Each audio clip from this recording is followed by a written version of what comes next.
आपका स्वागत है फ्रेंड क्लासेस में।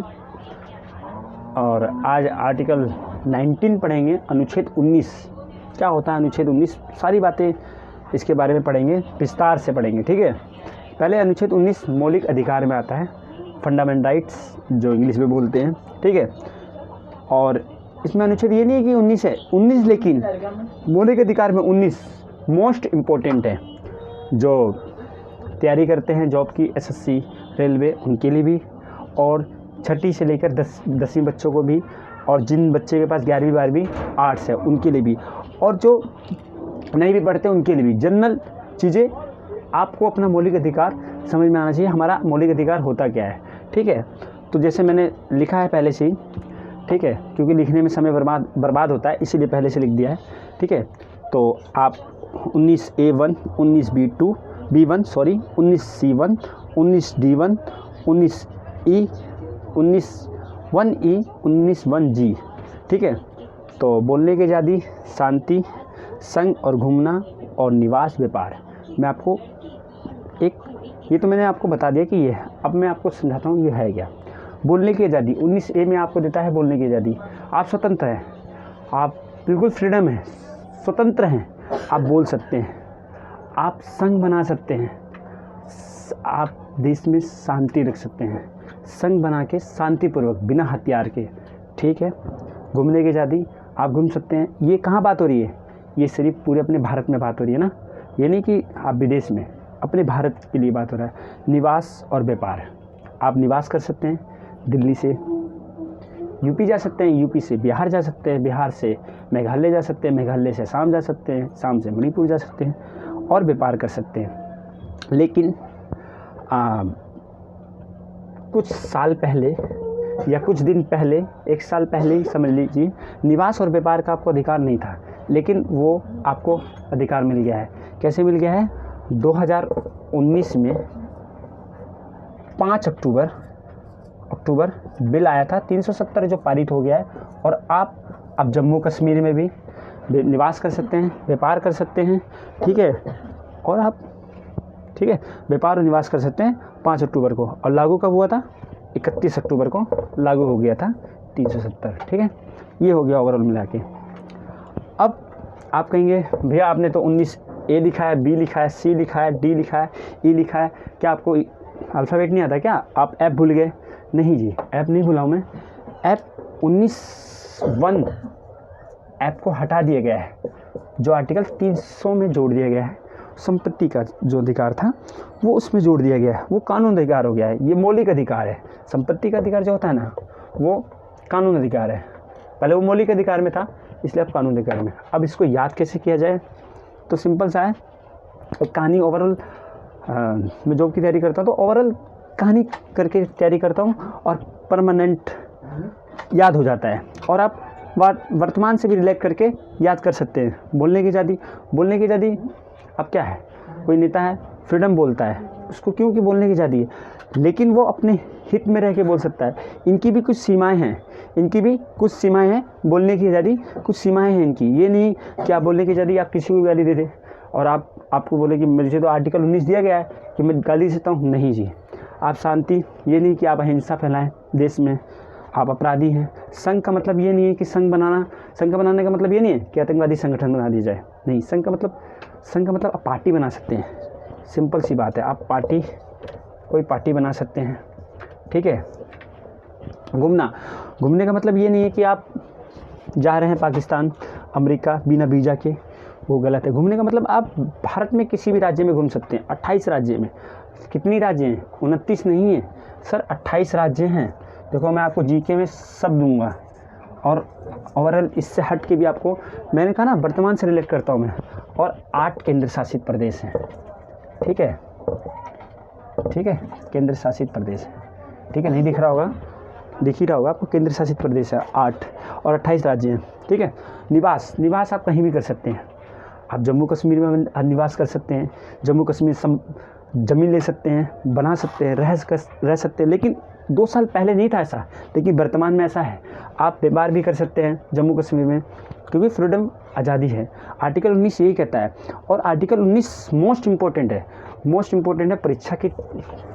परीक्षा के तहत और एक विद्यार्थी के तहत और एक भारत का नागरिक होने के तहत आपको पता होना चाहिए कि आर्टिकल 19 आपकी क्योंकि ये सारा आपके जीवन से रिलेटेड है ना, सारा जीवन से रिलेटेड। आप मान के चलिए निवास करने आप जा रहे हैं, आप निवास करने जा रहे हैं, आप जम्मू कश्मीर गए और आपको जम्मू कश्मीर में रोक दिया गया कि आप निवास नहीं कर सकते हैं, तो आपको पता ही नहीं है कि आर्टिकल 19 का हनन हो रहा है, मौलिक अधिकार का हनन हो रहा है। आपको पता होगा तभी तो आपका मौलिक अधिकार का हनन नहीं होगा। और आपका किसी भी मौलिक 14 से लेकर 32 तक अधिकार हैं, जो आर्टिकल हैं 14 से लेकर 32 तक, और 19 से 22 तक स्वतंत्रता का अधिकार है, इसमें व्यक्तिगत स्वतंत्रता का अधिकार है। ठीक है, मैं बताऊंगा इसमें आगे भी। और आपका इसका हनन होता है तो आप कहाँ जा सकते हैं बताइए? सुप्रीम कोर्ट जा सकते हैं। ठीक है, सुप्रीम कोर्ट जा सकते हैं और उच्च न्यायालय भी जा सकते हैं। उच्चतम होता है और उच्च न्यायालय, इन दोनों में आप जा सकते हैं। ठीक है, तो ये ओवरऑल ये मिला के अब आप कहने का मतलब ये है कि ये बोलने की आज़ादी हो गई, शांति, संघ, घूमना और निवास, व्यापार।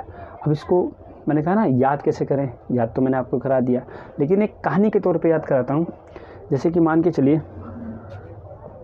आप कहीं जाते हैं और आप नए हैं राज्य में, तो आप क्या करेंगे?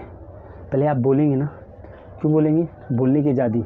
आप मान के चले आप पहले गए, वहाँ बोले, फिर आपको 2 लोग जाने, 4 लोग जाने, फिर आप उनको शांति से समझाए, है ना, उनको शांति समझाए। फिर वो 4 लोग, 5 लोग, 10 लोग, 15 लोग को क्या बन गया? समूह बन गया। समूह का मतलब संघ बन गया।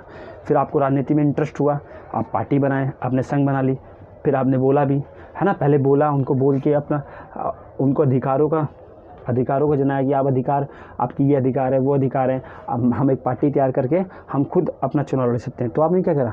पहले बोला, फिर शांतिपूर्वक उनको समझाया, फिर आपने संघ बनाया, फिर आपने कहा कि हम दिल्ली में नहीं, हम बिहार में चुनाव लड़ेंगे और बिहार में जाके हम 2 साल वहाँ रहेंगे, जनता की सेवा करेंगे, हम चलेंगे बिहार में घूमने। तो घूमना, तो बिहार में घूमने की आज़ादी। अब कहा कि भाई बिहार में तो चुनाव तो हैं, लेकिन अब रहेंगे कहाँ? फिर आपने निवास का भी देखा, लेकिन निवास का तो देख लिया, बोलना, शांति, संघ, घूमना, निवास। लेकिन व्यापार, भाई व्यापार करेंगे तभी ना। अब नेता बनने से कुछ थोड़ी ना होगा, नेता बनने से कुछ नहीं होगा ना, व्यापार करने के लिए पेट तो चलाना ना। फिर आपने कहा कि मुझे तो अच्छी शिक्षा आती है, मैं बच्चों को पढ़ाऊँगा, उससे पैसा आएगा। व्यापार, वो भी तो व्यापारी है। आज मार्केट में ये भी एक व्यापारी के तौर पे शिक्षा दी जाती है ना, शिक्षा एक व्यापारी के तौर पे ही है। ठीक है, तो आपने व्यापार किया, आपको पैसा आना होगा वहाँ से, आप काम करेंगे, आप स्कूल में पढ़ाएंगे, तो आपका व्यापार हुआ। तो ओवरऑल हो गया ना, कहानी से समझ में आ गया। आप एक नए व्यक्ति हैं, आप गांव गए, आप गांव में उनको बोले, शांतिपूर्वक उनको समझाए, फिर उन 10-15 लोगों का संघ बना। फिर आपके बिहार में भी चुनाव है, चलते हैं बिहार में घूमने गए। फिर वहाँ आप घूमने गए तो निवास में रहने का भी है, तो आपने निवास किया, फिर व्यापार। और एक तो ओवरऑल ये सब हो गया आपका, समझ गया ना। 19A1 में बोलने की आज़ादी है, 19B1 में शांति, 19C1 में संघ, 19D1 में घूमना, 19(1)E में निवास और 19(1)G में व्यापार। ये तो हो गया ओवरऑल। लेकिन जीके का मतलब ये नहीं है कि बस ये समझा दिया। जीके का मतलब है कि पूरा तरह से इसका विस्तार होना चाहिए, एक एक बच्चे को आना चाहिए। कोई पूछे तो आप फट से इसको बता सके कि हाँ ये है। लेकिन जिस राज्य में धारा 144 लगती है, वहाँ ये आर्टिकल आपके समाप्त हो जाते हैं। ये नहीं कहेंगे आप कि हमारा तो आर्टिकल 19 है, आप हमें संग हम क्यों नहीं 4 लोग खड़े हो सकते हैं, हम 4 लोग क्यों नहीं खड़े हो सकते हैं? नहीं, आप खड़े हो सकते हैं। क्यों? क्योंकि धारा 144 लग गई उस राज्य में, और ये आर्टिकल अपने आप समाप्त हो जाता है। ये आर्टिकल क्या होता है? अपने आप समाप्त हो जाता है, ये 19 आर्टिकल। लेकिन एक आर्टिकल होता है, 21 आर्टिकल होता है, जो जीवन का अधिकार होता है, वो आपका अधिकार उत्पन्न रहता है। मतलब ये आर्टिकल 19 खत्म हो जाता है धारा 144 में। ओनली धारा 144 में ये आर्टिकल 19 खत्म हो जाएगा। लेकिन धारा 144 नहीं लगी है, आपको कोई बोलने की आज़ादी छीन रहा है, तो आपको मौलिक अधिकार का हनन हो रहा है। लेकिन ये बोलने की आज़ादी, शांति, संघ और घूमना, निवास, व्यापार जब ही हो सकता है। ये सीमित है ना, मैंने कहा ना सीमित है ये। आप किसी का मौलिक का अधिकार का हनन, किसी पर्सन का मौलिक अधिकार हनन करते हैं, तो आप उस टाइम गलत हैं, आपको सज़ा हो सकती है। अब ये नहीं, आप निवास का मतलब ये नहीं कि आप गलत तरीके से निवास किया जाए, है ना। अवैध तरीके से निवास किया जाए। व्यापार का मतलब ये नहीं है कि आप हथियार का व्यापार करना चालू कर दिए। घूमने का मतलब ये नहीं है कि आप पाकिस्तान जा रहे हैं, अमेरिका जा रहे हैं। संघ का मतलब ये नहीं है कि आप वो संघ बना रहे हैं, क्या आतंकवादी का संगठन बना रहे हैं। हाँ, शांति का मतलब ये नहीं कि हम तो शांत हैं, अहिंसा फैलाएंगे, हिंसा करेंगे। नहीं, हिंसा नहीं कर सकते हैं। बोलने की आज़ादी का मतलब ये नहीं है किसी भी नेता को गाली दे दे, किसी महिला को अपमान बोल दे कि हमें तो बोलने की आज़ादी है। नहीं, आप जब ही ये कर सकते हैं जब दूसरे पर्सन का मौलिक अधिकार का हनन ना होता हो, तभी आप ये कर सकते हैं। ठीक है, ओवरऑल ये आपको समझ में आ रहा होगा सारा। ठीक है, अभी मैं आपका छोटा भाई हूँ। ठीक है, तो मैं समझाने की कोशिश किया हूँ, और जहाँ तक मुझे पता है कि आपको कहीं भी एक चीज़ ऐसी नहीं आई होगी जो समझ में नहीं आया। मैंने आपको कहानी के तौर पे भी बताया, वैसे भी ओवरऑल बता दिया, आर्टिकल 19 पूरा बता दिया, क्योंकि ये वीडियो पहले रिकॉर्ड हो चुकी थी, लेकिन कुछ तकनीक दिक्कत के कारण से फिर मुझे दोबारा ये वीडियो रिकॉर्ड करनी पड़ रही है। ठीक है, तो आपने समझ लिया 19 आर्टिकल पूरा। और ये मोस्ट इम्पोर्टेंट है, ये रेलवे में भी आता है, SSC में तो क्रम में लगाने के लिए आता है, क्रम में लगाइए। और ये आता है क्यों? क्योंकि मैंने पेपर नेट का पेपर दिया था, PGT का दिया था नेट वाले में, है ना, ये नेट के पेपर दिया था मैंने, तो उसमें आया था क्रम से लगाइए, ये आता है। तो आपको पता होना चाहिए कि क्रम में क्या होगा। बोलने की आज़ादी, शांति, संघ, घूमना, निवास और व्यापार, रेलवे SSC में आता है। और बच्चों को 6ठी से लेकर 10वीं तक के बच्चों में भी आता है। आर्टिकल 19 पता होना चाहिए। पॉलिटिक्स क्या होती है? यही होती है कि आपको कनेक्ट करना आना चाहिए, चीज़ें ना कनेक्ट करना आना चाहिए, कौन सी चीज़ें कहाँ होंगी, कौन सी चीज़ें क्या होगी। ठीक है, धारा 144 क्या होती है ये मैंने आपको बता दिया। 4 लोग से ज़्यादा खड़े नहीं हो सकते हैं। और धारा 144 क्यों लगती है ये भी बता सकता हूँ मैं, क्योंकि कहीं हिंसा हो जाती है ना, 2 समुदायों में लड़ाई हो जाती है, तब धारा 144 लगा दी जाती है। वहाँ 4 लोग खड़े नहीं हो सकते हैं। ठीक है, और नेट भी बंद कर दिया जाता है, जैसे कि अभी हुआ था जब NCR जब लागू हुआ था। ठीक है, तो ये ओवरऑल मैंने आपको समझा दिया। आर्टिकल 19 पूरा इसी बेस पर है पूरा जो मैं आपको बता रहा हूँ। ठीक है, लेकिन आपसे कोई ये पूछे 2 साल पहले क्या हम जम्मू कश्मीर में निवास कर सकते थे? नहीं कर सकते थे, क्योंकि आर्टिकल 370 था।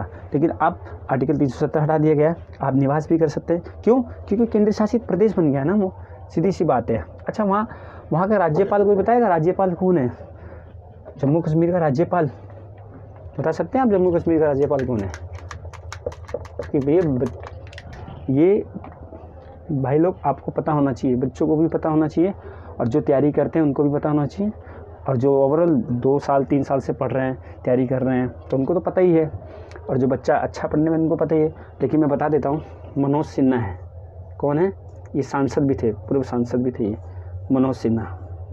ठीक है, सिन्हा। ठीक है, मनोज सिन्हा थे, जो थे नहीं हैं अभी मनोज सिन्हा, है ना। अभी मनोज सिन्हा है, कहाँ है? जम्मू कश्मीर में। और ये जम्मू कश्मीर में राज्यपाल नहीं है, उपराज्यपाल है। क्यों है? क्योंकि वहाँ केंद्रीय शासित प्रदेश है, इसलिए उपराज्यपाल है। और दिल्ली भी क्या है? दिल्ली क्या है? केंद्र शासित प्रदेश, इसलिए उपराज्यपाल है। ठीक है, मैं आपको एक्स्ट्रा ही बता दिया हूँ। ठीक है, तो मैं आशा करता हूँ कि आपको इस पूरा ओवरऑल समझ में आया होगा। आर्टिकल 19 पूरा समझ में आया होगा आपको। ठीक है, आया होगा समझ में। और पूरा वीडियो देखना, तभी समझ में आएगा। ये नहीं कि 2 मिनट की 3 मिनट की वीडियो देख लिया या 5 सेकंड देख के चले गए। पूरी वीडियो देखना, समझ में आएगा। जो समझ में नहीं आएगा वो आप मुझे कमेंट करके बता सकते हैं, और मैं उसका रिप्लाई करूँगा। अभी मैं वीडियो नहीं डाल पा रहा हूँ क्योंकि मैं इस टाइम बिजी हूँ, मेरे भी पेपर हैं। तो थैंक यू, धन्यवाद। मेरे चैनल को सब्सक्राइब और लाइक और शेयर करें। ठीक है, थैंक यू, धन्यवाद।